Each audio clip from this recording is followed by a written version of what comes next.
On the campus of the Skaggs Catholic Center, in the center of the entire campus, is the St. Juan Diego Grotto. And the grotto itself is the relationship a famous relationship that existed between Juan Diego and Guadalupe back in 1531 when the apparition first occurred. And so it made sense to have that be the central focus, given the fact that we named the school the Juan Diego Catholic Schools. And it is surrounded by roses because, of course, the whole story between Juan Diego and Guadalupe is that she delivers roses for him to make the bishop believe that this is actually happening to him.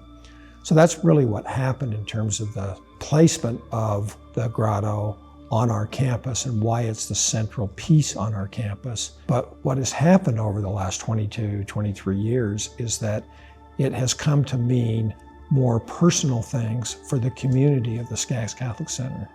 So we've had great celebrations in that grotto, we've had tragedy in that grotto, we've had graduations in that grotto, we've had First Communion celebrations in the grotto.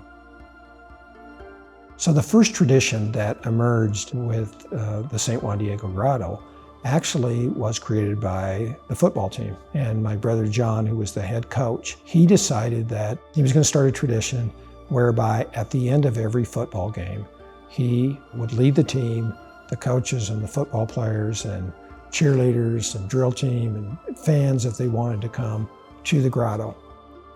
We did that because we were always thinking about how do we make things Catholic around here? How can we make it unique? And how can it be attuned to what our Catholic values are? And I thought it was a wonderful idea to gather here because community is part of what we Catholics believe in. After football games, varsity, we would come here and it would be raining or it'd be snowing. Sometimes the sprinklers were on or it'd be hot and humid or whatever. But we'd always come here and say a decade of the rosary. One prayer wasn't worth it, and then a rosary was perhaps too long. So we thought we'd take one decade of the rosary and just pray that every time we came in here. Sister Celine, oh my gosh, Sister Celine was an icon right over there. That tree is right over there. That was where Sister Celine would always start. She was always the first one out here, and she was right up in front saying the rosary. The theme of this whole thing about coming in here was gratitude. It was always to thank our parents, to thank our coaches, to thank the people that made it possible. And as years went by, it grew. Soon the cheerleaders wanted to be part of it, and they would come over and they would ask. Every year they asked. I said, sure, come, just come. Friends would come with the players invited friends, and then family members would come, and pretty soon I would see a dad over there was holding hands with his son, big tears in his eyes, glad to be part of what we're doing here at Juan Diego.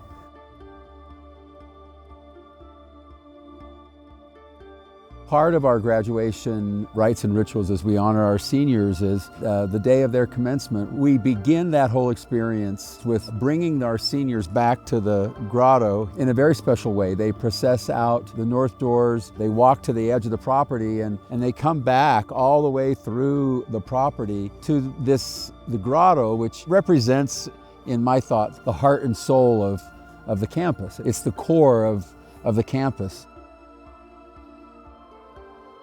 One of the last things they do is they take a rose and they come and they process into this very beautiful space one by one. It's not a group thing. They do it, on their own. And they look right where Juan Diego is, and they look at image of Our Lady of Guadalupe, and they have a moment to offer a prayer of perhaps gratitude, perhaps fear, perhaps a lot of things as a teenager about ready to graduate might. And then the beautiful gesture as they leave that rose at Our Lady's feet, basically saying, take this. My prayer, I trust you with it. And then from then they process on into the building, and shortly after that, the actual rite of commencement begins. Salve Regina is playing from the tower. Basically, it's a tribute and an honor to Our Lady. And I guess at the end of the day, I would hope that our students take some of that with them when they go out and they become adults and have families, perhaps, that they know that they're under the watchful eye of Our Lady of Guadalupe, the Blessed Mother.